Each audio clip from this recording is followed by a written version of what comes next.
Une salle comble, une facilitatrice, des participants. Ça y est, c'est la Startup Weekend édition Madagascar 2018 qui commence. Aujourd'hui, vous allez pitcher. Ceux qui ont des idées, même des idées de dernière minute, allez-y, pitcher une idée sur laquelle on pourra travailler pendant l'ensemble du week-end. Une fois que tout le monde a pitché, on vote. Et on se répartit en équipe. Et en équipe, on travaille sur un projet qui va faire avancer Madagascar, les Malgaches, ou qui va apporter quelque chose en tout cas au monde, avec toute la bonne volonté. Et voilà, c'est parti pour un tour. Les participants vont un à un pitcher leurs idées face au public. Salut tout le monde, je m'appelle Ariel, j'ai 22 ans, je suis en master en administration d'entreprise. Je propose de créer une plateforme pour rassembler tous ces jeunes passionnés. Moi c'est Audrey et j'ai fait une licence de géographie et aménagement à Sorbonne. Moi ma solution c'était de créer une plateforme de mapping pour tout service, qu'il soit public, privé. Bonsoir, moi c'est Boris, étudiant en ingénierie mathématiques et finance de marché. Moi, ce que je propose c'est pas une plateforme, c'est une vraie agence à l'ancienne ou un transport de particulier à particulier, de la livraison. Manao Natomko, je représente ma femme, Nira Randria-Merchou, qui travaille dans l'import-export de spiritueux. Et bonjour à tous, je vous présente Julien Lestry, qui est mon mari et designer mobilier. Donc notre volonté aujourd'hui est de créer une marque de mobilier qui s'exporterait du coup partout dans le monde, qui associerait du coup le savoir-faire artisanal malgache et la volonté de créer un design français et donc contemporain. Bonsoir à tous, moi c'est Maëva Sou. Alors moi ce que je propose c'est mon projet Manzamas. Ça veut tout juste dire maquillage en malgache. Et c'est un produit qui est respectueux de l'utilisateur et de l'environnement. Je veux des produits qui soient adaptés à nous, femmes malgaches, qui ont un teint métissé vraiment spécial. Bonjour à tous, je m'appelle Cédra, j'ai 35 ans, un planificateur de projets pour les gros projets. La devise de mon entreprise, la retraite de vos rêves. Et aujourd'hui, le projet que je porte devant vous, c'est un projet pour aider les malgaches à faire ça. C'est un projet de conception et d'organisation de surprises. Je m'appelle Int, je suis analyste marketing, avant j'étais dans la finance. Alors je suis sûre que dans la salle, nombreux d'entre vous ont déjà connu à Madagascar au moins une fois le délestage. Alors la dernière fois que j'étais à Madagascar avec ma famille, j'étais impressionnée de voir comment ils étaient habitués à ce phénomène-là. Alors maintenant, j'ai vu que les frigos, ils ne les utilisaient pas pour conserver les aliments au frais, mais comme garde-manger, parce qu'il y a tout le temps des coupures d'électricité. Alors moi, ce que je propose, c'est d'utiliser nos déchets qui sont vraiment un fléau, qui détruisent le paysage malgache. On utilise ce fléau, ce mot, pour le transformer en opportunité et récolter les déchets, les transformer en compost, en biogaz et générer des nouvelles sources d'énergie pour Madagascar. Des idées en profusion et très innovants, voilà ce que ces jeunes et amoureux de Madagascar ont pitché. Et il y en a même qui ont été plus que motivés. Yo, Manaona! Alors moi je vais vous expliquer mon projet. C'est que moi je suis né dans une famille de pièces auto. Alors j'ai vécu, je me suis noyé dans les filtres à air. Alors quand je suis venu à Paris, je me suis dit, hey papa, je dois m'acheter une voiture. Et vous savez quoi, je suis allé sur le Bon Coin et je me suis fait arnaquer. Alors qu'est-ce qui s'est passé? C'est qu'il n'y avait pas toutes les informations.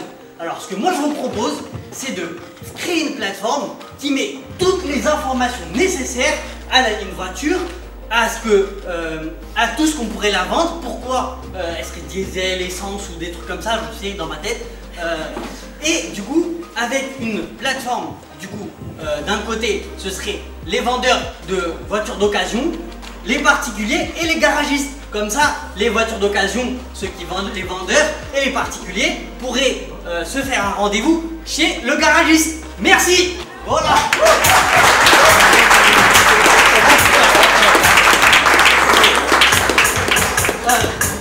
Mon projet s'appelle Tomobile.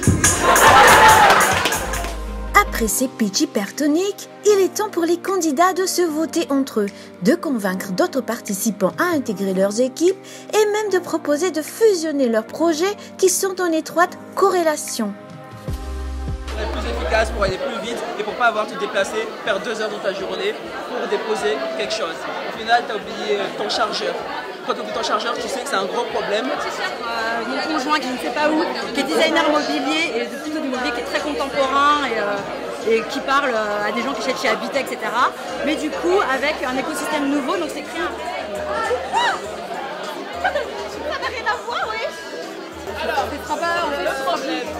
économique pour lui, en gros, pour le producteur, pour le consommer web.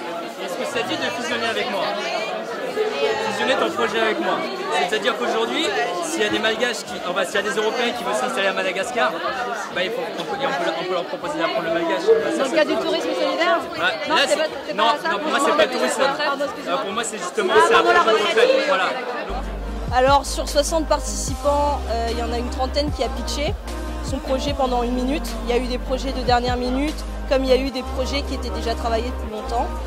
Moi j'ai pitché un projet sur une plateforme digitale qui pouvait rejoindre toutes les personnes jeunes, passionnées par rapport à une activité à Madagascar. Il y a les 26 projets qui ont été pitchés et on va procéder au dépouillement des votes. Donc chaque participant a eu 3 billets pour voter, donc d'une valeur de 30 000, 20 000 et 10 000 arias, donc une valeur de tickets qu'ils ont pu investir en fait pour chaque porteur de projet. Celui qui a le plus d'argent, évidemment, pour lequel l'ensemble des participants a le plus investi, passe à l'étape suivante de développement. Voilà. Ensuite, les équipes se constituent et vont travailler pendant tout le week-end. Voici donc les 10 équipes qui ont été sélectionnées, sans oublier que plusieurs projets ont fusionné entre eux. Le projet Fagasco qui opte pour la collecte de déchets pour les transformer en sources énergiques, Tisnday pour le tourisme solidaire, Catch, une plateforme de géolocalisation, le projet Kiaz, création et fabrication de maquillage, Sambach, création de vêtements faits par les Malagasy, Tok Tok Miam, gestion et redistribution des restes alimentaires non consommés, Fast, livraison entre particuliers, Senior Life pour la retraite anticipée, Minzir, création de meubles artisanales malagasy, Tomobile, plateforme d'achat et de vente de voitures entre particuliers. Plus de 40 heures se sont écoulées. On est le dimanche matin, il est temps des derniers préparatifs et des répétitions et du coaching des participants avant la présentation de leur projet face au jury. Lors de ce Startup Weekend, la cohésion des équipes est très importante pour la réussite de leur projet. Et ce n'est pas ce qui a manqué lors de cet événement, une bonne ambiance entrepreneuriale et de travail d'équipe flottée dans l'air. Comme à Madagascar, connaissez-vous les meilleurs podcasts, les sous-toutous de Tana? C'est comme toi, on vous connaît que tu couches à l'oreille. Et alors 62,40, 64,9% de personnes qui adhèrent à cet accord. Ok, on est le projet Catch et c'est un projet de valorisation, de cartographie des bons plans méconnus des touristes, mais connus des locaux.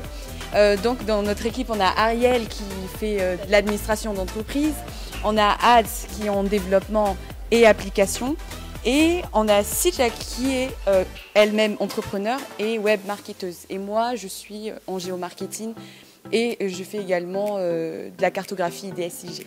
Donc Catch, c'est quoi exactement? C'est vraiment essayer de mettre du poids sur tous les petits commerces de Madagascar qui sont certes informels, mais à mon sens qui ont besoin d'être reconnus sur une carte et au-delà de TripAdvisor, d'avoir des évaluations par rapport à la nourriture qu'ils font, par rapport à l'ambiance, ou encore également attirer de plus en plus de touristes dans ce type de shop, dans ce type de routes, comme on avait dit, de restaurants. Je suis à fond dans les idées qui ont été apportées par Audrey. Et on est tous à fond dedans et comme elle vient de dire, on espère gagner ce soir. Mais en tout cas, on sera parmi les 10 premiers, vu qu'il n'y a que les 10 candidats.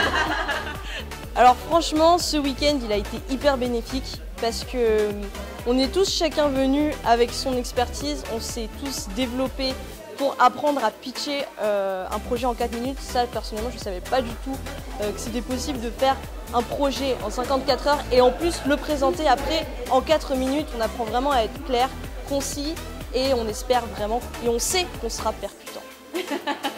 Alors en fait, c'est vrai que j'ai un peu fait le tour de tous les projets pour vraiment essayer de trouver ce qui me correspondait. Je pense que quand on a envie de développer une entreprise, c'est vraiment important de se sentir appartenir à l'idée du projet qu'on va développer. Et ça, c'est vraiment un projet hyper intéressant parce que c'est de l'entrepreneuriat social. J'ai rejoint le projet d'Audrey parce que je trouvais très intéressant de cartographier la ville d'Antananarive et de Madagascar dans un plus long terme. Parce que à chaque fois qu'on est à Madagascar, on se forme en fait. On ne voit pas où est-ce qu'on va, on trouve pas facilement les biens et services qu'on cherche. Et du coup, je trouve que c'est une super idée.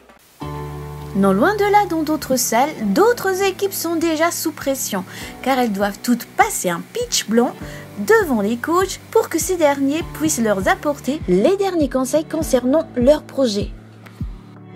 À Madagascar, le transport de marchandises entre villes, c'est pas trop mal géré.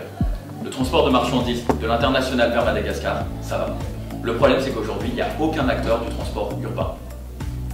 Ils ont décidé de gérer le problème en interne et quand ils ont voulu externaliser, ils n'avaient aucun interlocuteur en face d'eux et donc c'est pas efficient en termes de coût. On n'a pas réellement de concurrence directe. Juste par part, on n'a pas de concurrence, ça fait trop devant des jurys qui disent que si tu n'as pas de concurrence, ça veut dire qu'il y a un problème quelque part. Donc du coup, dire qu'il y a énormément de concurrence, mais c'est parce que vous faites mieux, vous faites autrement, que vous êtes différent en fait. Vous l'avez dit, il y a une place à prendre. Beaucoup de gens sont conscients qu'il y a une place à prendre. Il n'y a aucune concurrence institutionnalisée. Est-ce que c'est parce que personne n'a essayé ou les petits ont essayé, ils ont échoué et vous essayez pourquoi? C'est ça la question que je pose. Pourquoi est-ce que vous pensez que cette place elle est encore à prendre? Parce qu'en fait, au niveau de la concurrence et tout, encore une fois, tout ce qui est d'échelle, etc., eux, ils ne s'intéressent pas à faire tout ce qui est entreprise. C'est vraiment un marché qu'ils ont délaissé. Et la Poste, en soi, j'ai vu qu'elle avait redémarré, qu'elle avait relancé, etc. Sauf qu'elle est plus dans tout ce qui est transfert d'argent. Elle se met plus sur ce rythme-là et pas sur tout ce qui est, en fait, en gros, tout simplement, livrer une entreprise pour une autre entreprise, ça n'intéresse pas grand. N'oubliez pas, en fait, vous allez être noté, vous allez être noté sur 3 critères. Revoyez bien les critères validation, design et business model. Appuyez des petites zones floues sur ces points-là. Parce que même si vous pitchez bien, vous êtes bien, le jury va mettre juste des chiffres sur ces... Le problème, c'est qu'en plus, en termes de business model, c'est pas hyper innovant parce que de toute façon, c'est un truc hyper classique. Non, mais faut que t'expliques. Okay. Oui, c'est ça. Et bien évidemment, lors de ce Startup Weekend, plusieurs équipes se sont ramenées avec des prototypes pour mieux présenter leur projet. Oui, donc du coup, nous, notre projet, c'est Fagasco. Fagasco, en fait, en gros, c'est une centrale qu'on va pouvoir mettre en place dans certains villages à Madagascar. Les villageois vont pouvoir apporter leurs déchets organiques et ces déchets organiques vont être transformés en biogaz. Ce biogaz va être directement mis au sein de cette poche et les villageois pourront repartir avec. Ça permet justement de limiter les effets nocifs du charbon qui est actuellement extrêmement utilisé à Madagascar et en même temps un prix qui est abordable puisque l'objectif c'est d'avoir le prix équivalent au prix du charbon actuellement alors que c'est du gaz. Mais il faut l'avouer que d'autres prototypes sont plus sexy que d'autres. Certains participants y mettent vraiment le paquet pour pouvoir impressionner le jury. Mais aussi sexy soit le projet, l'aide et les conseils des coachs jouent un rôle plus qu'essentiel. Donc à ce stade de la compétition et sur les derniers pitch blancs qu'on a fait, on peut dire qu'en tout cas les équipes qu'on a vu passer, elles sont déjà prêtes.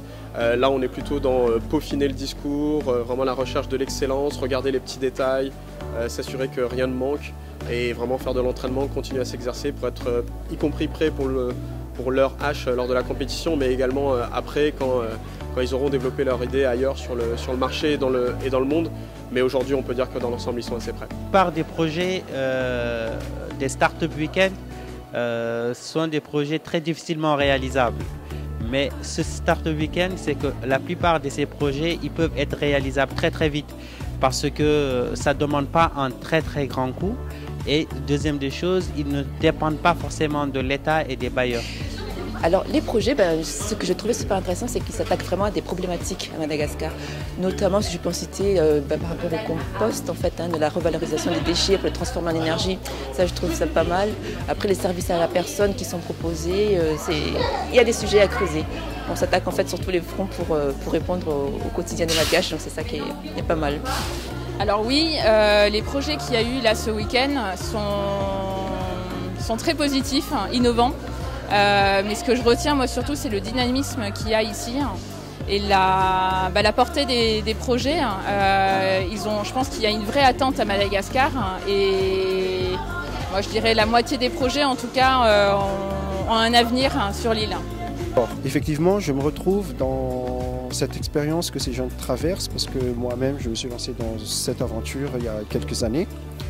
Je pense que c'est important qu'ils aient une bonne vision théorique d'un projet, mais de toute façon, lorsqu'ils vont rentrer dans la pratique, ils vont faire face au terrain, aux réalités terrain. Je pense que là, leur réaction seront vraiment très intéressantes à voir. L'heure fatidique approche. La salle commence à se remplir et le jury vient d'arriver. Pas trop stressé? Ça commence. Si d'autres sont un petit peu stressés, d'autres le sont moins. Mais la plupart profitent de ces derniers instants pour peaufiner leur présentation. On a demandé aux utilisateurs s'ils étaient d'accord pour trouver rapidement sur leur Et voilà, plus le temps de faire marche arrière, les participants doivent assurer leur pitch et aussi de bien répondre aux questions du jury. C'est notamment le cas de Jumbo Score, qui est une entreprise de grande distribution installée à Madagascar. Qu'on les appelle à Madagascar pour vivre une retraite dorée, n'est-ce pas? Et ça, grâce à Senior Life. D'un côté, on a des gens comme Yangal qui ont envie de manger des trucs très très bien, pas envie de cuisiner, flemme de sortir, insécurité. De l'autre côté, il y a également des pauvres à Madagascar qui meurent de faim.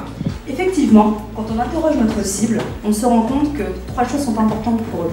La première chose, ce sont des gens qui aiment l'art. Notre modèle de croissance, il est simple. On n'a que des charges fixes. On n'a aucun achat de matière variable, de matière première. Et on a une réplication du modèle sur plusieurs villages. Et à partir de là, notre objectif, c'est d'avoir 2 villages la première année jusqu'à 20 villages la 5e année pour atteindre une rentabilité au bout de la 3e année. Il y a 400 000 malgaches qui se séparent de leur véhicule par an. Alors il y a un marché. Alors qu'est-ce qu'il faut faire là? Alors avec mon équipe, ma team de malades, on s'est dit que on va créer un site internet.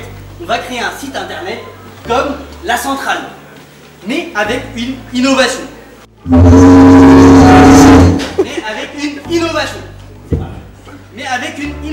L'innovation, c'est quoi? Comme à Malagas, connaissez-vous les meilleurs moufgas ou les meilleurs souptumchung de Tana? Mais c'est comme toi, Rakout, on te connaît que du bouche à oreille. Et alors, pourtant que les business fonctionnent, où est le problème? Par rapport à ta notoriété locale actuelle, je pense qu'il te manque un levier de croissance. Et si je te disais que tu pouvais valoriser ton chiffre d'affaires et notamment valoriser ton marché auprès des locaux et des touristes? Alors, le projet Catch est une application de valorisation, de cartographie des services locaux méconnus auprès des touristes. Cette application contient du géocodage par rapport au commerce et aux petits restaurants, également une évaluation comme sur Yelp ou TripAdvisor, mais aussi un OpenStreetMap qui est le mapping source de cette application. Vous avez une grande marque très connue à Madagascar qui est Homo Pharma, qui a un réseau de distribution d'enfer. Est-ce que vous vous êtes posé la question pourquoi Homo Pharma ne fait pas ce produit en ayant le réseau de distribution qu'il a déjà et si ce produit il est aussi rentable que vous l'espérez? Donc je pense que c'est pas ce qu'ils veulent faire en fait. S'ils n'ont pas commencé à faire des baumes à lèvres ou du rouge à lèvres, je pense pas qu'ils vont se lancer sur ce marché et se concentrer sur les cosmétiques. Il est maintenant temps pour le jury de délibérer et sans doute cela ne va pas être facile pour eux. Mais en attendant, malgré le stress, nos participants se laissent emporter par une petite distraction, le temps d'un répit.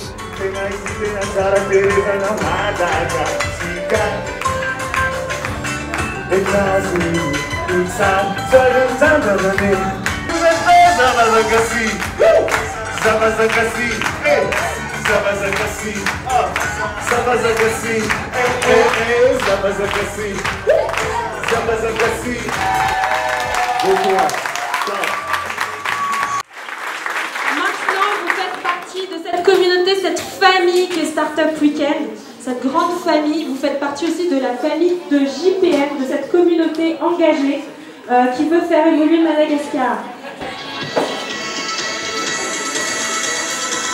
Déjà, je voudrais qu'on applaudisse déjà des 10 projets.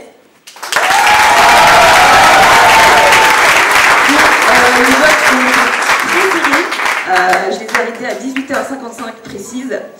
Le coup de cœur du public a remporté 389 likes sur leurs photos. Et donc, les gagnants... Est-ce qu'on pourrait avoir une musique suspense?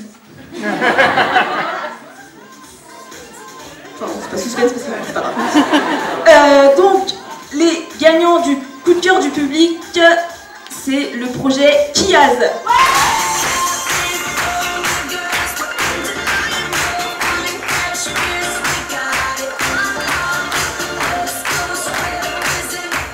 Je vais nommer le groupe Fast.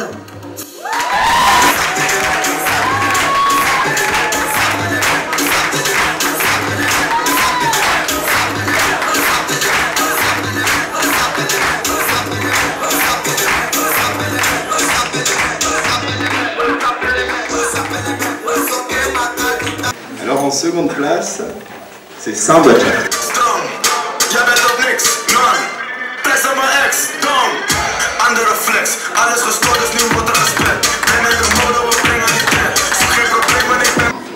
Donc j'ai l'immense privilège de vous donner le lauréat d'aujourd'hui, de cet événement.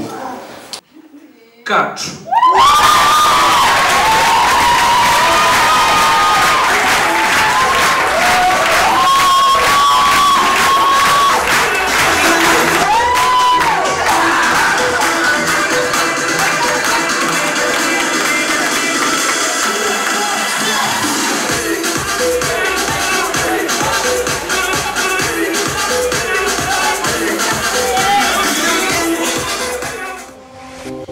Alors, moi, ça fait déjà... Enfin, je fais des études de géographie, donc j'aime beaucoup la cartographie, c'est quelque chose qui me passionne. Et juste avant la Startup Weekend, j'avais une idée. Et le problème, c'est que niveau financier, ça ne suivait pas trop. Donc je me suis dit, laissons tomber pour la Startup Weekend. Et on m'a envoyé un jeu sur Instagram pour gagner une place. Et j'ai commenté et puis je me suis pas prise la tête et j'ai vérifié le soir, on m'a dit écoute, la veille, donne ton mail, t'as un billet, c'est tout, voilà. Et là aujourd'hui on a gagné et c'est juste incroyable, c'est trop fou. Non, en fait l'histoire, je vais remonter un peu en arrière, 1 an en arrière. Je suis venue comme ça par hasard l'année dernière parce que je connaissais quelques coachs, j'ai vu l'ambiance, je me suis dit mais c'est quoi tous ces malgaches qui font des projets, des entreprises, des applications. J'ai commencé à me dire l'année prochaine c'est sûr je vais le faire. Et pendant 1 an je me suis dit tiens je vais faire quoi à la Startup Weekend, le prochain Startup Weekend. Et je trouvais toujours pas de projet. J'ai commencé vraiment à rentrer dans le JPM. Ça se fait vraiment petit à petit en fait. Et à un moment donné tu as un déclic. Tu dis j'arrête de réfléchir et je me lance. Voilà, c'est tout. Ce que je ressens c'est de la joie, c'est incroyable en fait ce qu'on vit. À la base, je suis venue ici pour porter le projet Camelova qui existe déjà en France. Et du coup, j'ai intégré ce groupe ce groupe Catch parce que ça m'a intéressé de cartographier Madagascar pour pouvoir bien mettre en évidence les services importants. Donc pour moi, en fait, du coup, c'était un week-end vraiment mémorable. Et aussi, j'ai vu que notre équipe là, en fait, c'est une équipe très dynamique. C'est surtout ça, en fait, je pense, qui a apporté ce succès, c'est cette dynamisme de l'équipe et c'est aussi cette capacité pluralité de capacité, au fait. Donc du coup, en tant que membre de l'équipe, je tiens en fait à féliciter l'équipe. Dernier mot, en fait, on tient à remercier Céleste parce que en fait, tout vient en fait du premier pitch. Oui, c'est ça. Bientôt localisé. Merci Gaspora TV.